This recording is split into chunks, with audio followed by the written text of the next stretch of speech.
My name is Chief WaKil. I'm from Kansas City, Missouri, and I'm a rapper, producer, musician extraordinaire, whatever you want to call it. I lived in, suburbs, lived in bad areas, areas where, when the street lights come off, you gotta go in because you're gonna hear some pops. I grew up in a home with a single mom and whatnot. Like, shout out to my dad though, he was in my life and whatnot. But, I just got to see so many different types of things. And as a kid, for some reason, I was always intrigued by keyboards, like pianos, keyboards and whatnot. And I was at a friend's house, or like one of my mom's friends, and I was playing with the kids downstairs. And I saw a little toy in the corner with, I guess it was a little toy keyboard. I went to plug it in, but apparently I electrocuted myself and plugged it in. It had like a messed up wire and whatnot. So I could say that event right there pretty much sparked everything inside of me.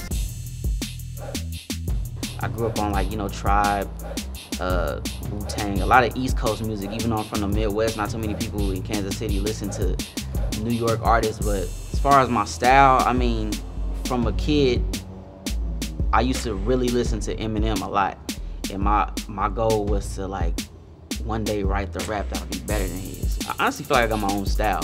Whether I'm broke, got money, or whatever, I'm gonna let you know where I'm at that point in time on songs. Since I'm nauseous, I'm about to go off in 100 million feet up in the air.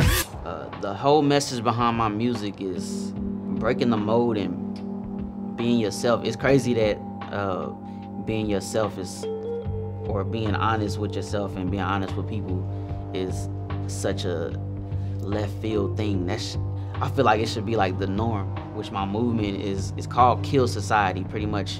Not like kill everybody that's kill everything that's moving, but kill the structure that we've been put under, and trying to fit into certain boxes that you ain't supposed to fit in. Like, I feel like being you is the perfect way to be unique, or the perfect way to be special.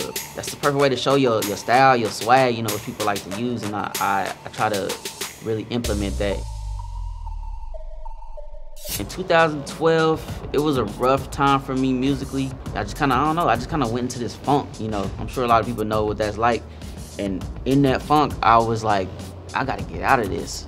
It kind of sparked the song Ambidextrous, which I have a video to now, which was the very first song of the album. I don't like to do videos that just typical, just what you see all the time. I want to do stuff that's they got that replay value. Like, did you see what just happened? And then with that, just boom, boom, boom, creativity came. I was writing about my situation and people I ran into, and I'm in a much better place now, and the vision is much bigger. So I appreciate that time though, even though it was really tough for me. I really appreciate it. So. I confess, I'm ambidextrous, and most of y'all have never even seen the best yet. Last year, 2014, I was crowned Power 106's Who's Next champion. I was LA's hip hop champion and whatnot.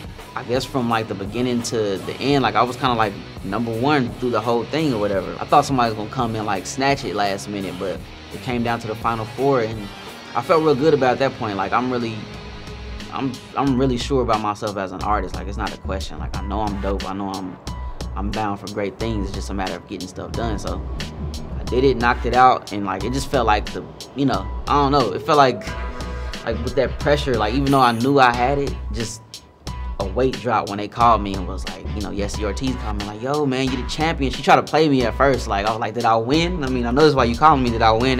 That really solidified my comeback. I do what I do pretty much because I love it, man. I feel like it's what I'm supposed to do. It's the only thing I really know how to do. I mean, it's a lot of stuff I know how to do, but this is the only thing that I want to do for the rest of my life, or for the rest of my good years that I got. I'm in my 20s still, but this is what I want. I want to do music. I want to speak to people. I want to have a platform to just talk to folks in a different way that they're being talked to every day. When I got electrocuted by that keyboard, I feel like when I look back at the story, it's music, you almost took me out, but at the same time, you kind of picked me up and brought me afloat throughout, my years. My family also, we came up in church, real heavy. My mom was minister of worship there and stuff like that, so I sung in the kids' choir and stuff like that, but I always wanted to play the drums.